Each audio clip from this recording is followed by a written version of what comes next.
Mother Tongue 1, Quarter 3, Week 3. Inaasahang ang module na ito ay makatutulong na malinang ang iyong kakayahan sa pagbibigay ng tamang interpretasyon sa mga grapikong larawan.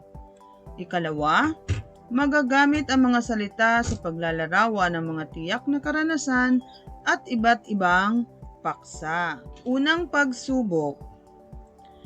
Pag-aralang mabuti ang grapikong paglalarawan. Piliin ang letra ng tamang sagot sa mga katanungan. Ang ipinapakita ng ating grapikong paglalarawan ay mga lobong na ibibenta. Ito ang mga araw kung kailan nabibenta ang mga lobo: Lunes, Martes, at Miyerkules. Narito naman sa kabilang panig ang bilang ng mga lobong na ibibenta. Nakalagay sa ibaba na ang isang grupo ay katumbas ng 3 lobo. Narito ang mga katanungan. Unang bilang, ilang lobo ang naibibenta ni Mang Tasyo tuwing Lunes? A. 3, B. 6, C. 9. Ang tamang sagot ay siyam, dahil mayroong 3 grupo ng mga lobo na naibibenta si Mang Tasyo. Ikalawa, anong araw ang may pinakamaraming benta? A. Lunes, B. Martes, C. Miyerkules. Ang tamang sagot ay titik B. Martes. Ikatlo, anong impormasyon ang ipinakikita ng grapikong paglalarawan? A. Bilang ng lobong na ibibenta ni Mang Tasyo. B. Kita ni Mang Tasyo sa pagbibenta ng mga lobo. At C. Pangalan ng araw sa isang linggo. Ang tamang sagot ay titik A. Bilang ng lobong na ibibenta ni Mang Tasyo. Ikaapat, ano ang iyong mararamdaman kapag binilhan ka ng lobo ng iyong nanay? A. Magagalit, B. Magsasaya, C. Malulungkot. Ang tamang sagot ay B. Magsasaya. At ikalima, hindi ka makalabas dahil sa nararanasang pandemya. A. Matatakot, B. Maiinip, C. Magsasaya. Ang tamang sagot ay B. Maiinip. Balik tanaw. Basahin ang talata at sagutin ang mga tanong sa ibaba. Isulat ang sagot, sapat lang o sa inyong mga module. Ang ating maikling kwentong babasahin ay may pamagat na Maghugas upang maging ligtas ni Elizabeth P. Carino. Sa online class ni Binibining Cruz sa unang baitang ay laging pinaaalalahanan ang mga batang maghugas ng kamay bago kumain o kaya ay pagkatapos ng alinmang mga gawain sa kanilang mga tahanan upang maging ligtas sila sa panahon ng pandemya. Kumain din ng masustansyang pagkain tulad ng gulay at prutas upang lumakas ang resistensya ng katawan. Makaiiwas sa anumang uri ng sakit kung susundin ninyo ang aking sinabi. Paalalang sambit ni Binibining Cruz. Narito ang mga tanong. Ano ang pamagat ng ating kwentong binasa? Yan, tingnan nyo kung ano ang pamagat ng kwentong ating binasa at isulat ito sa unang bilang. Ikalawa, ano ang laging paalala ni Binibining Cruz sa kanyang mga mag-aaral? Lagi niyang pinapaalala na palaging maghugas ng kamay. At ikatlo, bakit mahalaga ang paghuhugas ng kamay? dahil ito ang magiging daan upang tayo ay makaiwas sa anumang mikrobyo o bakterya na dulot ng mga nahahawakan natin.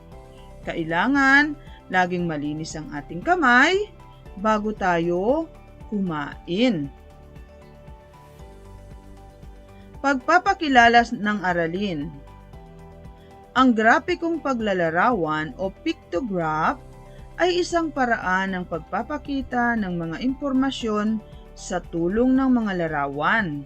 Maaari itong gamitan ng legend upang ipakita ang katumbas ng bawat larawan.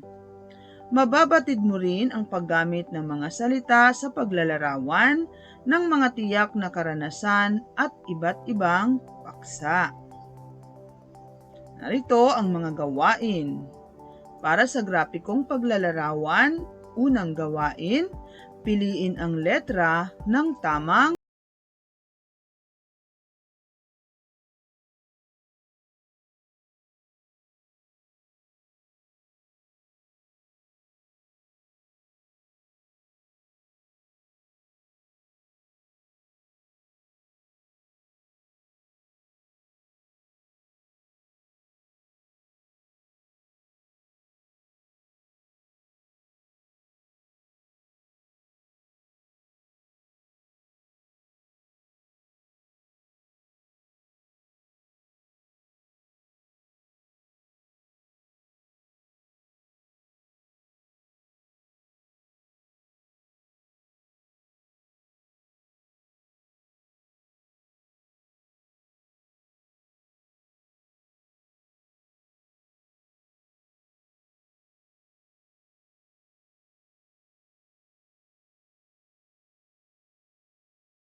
kamay.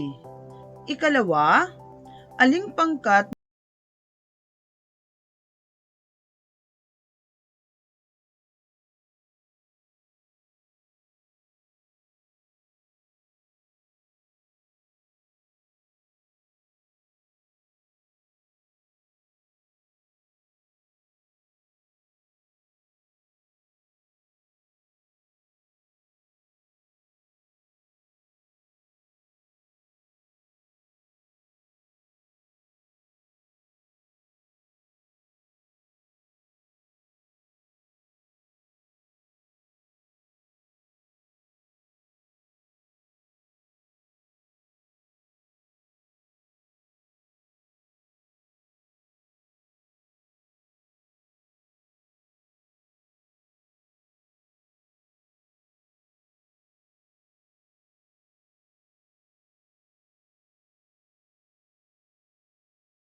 ang araw ng online class, ano ang mararamdaman mo?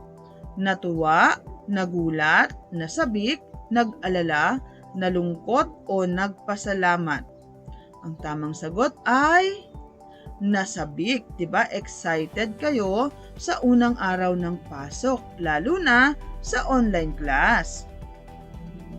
Ikaapat, nanonood ka mag-isa ng TV.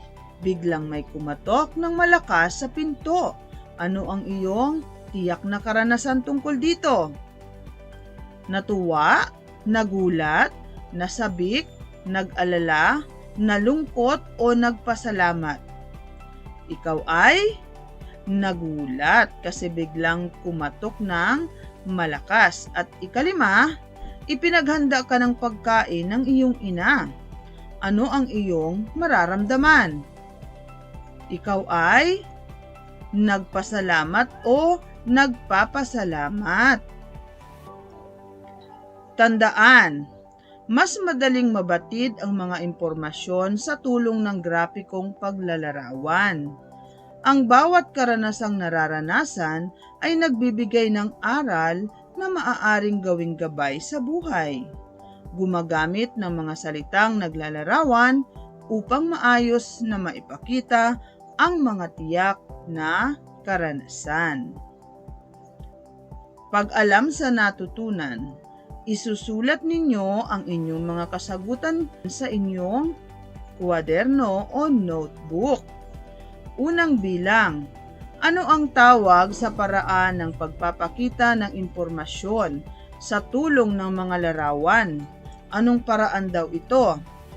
Ito ay tinatawag nating grapikong larawan o pictograph.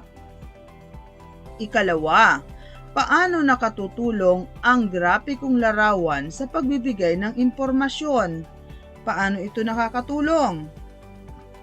Pwede itong makatulong sa pamamagitan ng mga larawan. Nakikita kung gaano kadami ang tinutukoy sa bawat isa. Ikatlo, paano natin mailalarawan ang tiyak na karanasan sa ating buhay? Paano natin ito maiilarawan?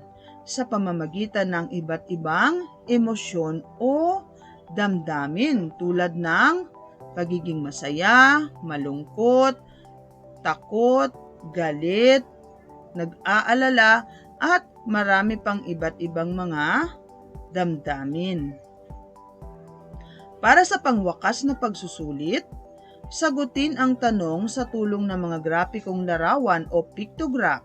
Isulat ang sagot, sapat lang. Ang nasa larawan ay nagpapakita ng mga batang kumakain ng gulay at prutas. Mayroon tayong pangkat abokado, mangga, at bayabas. Ang isang grupo ng mga prutas ay katumbas ng 3 bata. Tingnan natin ang mga katanungan.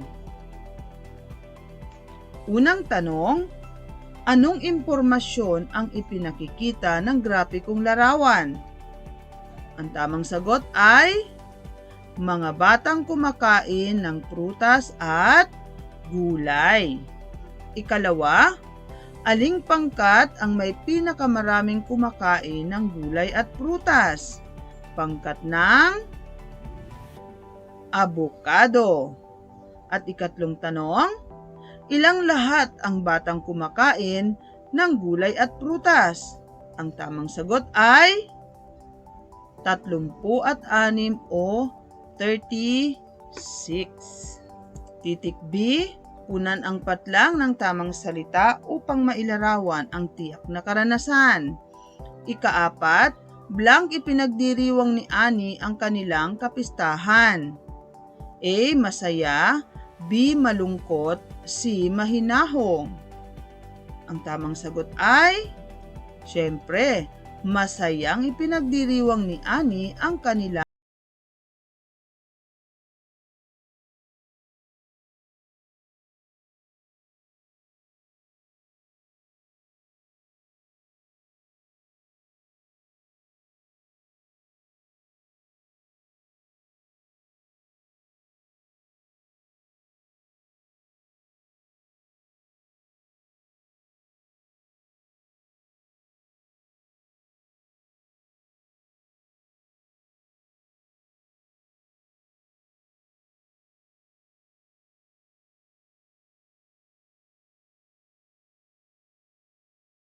susunod na linggo para sa panibagong kaalaman na ating matututunan.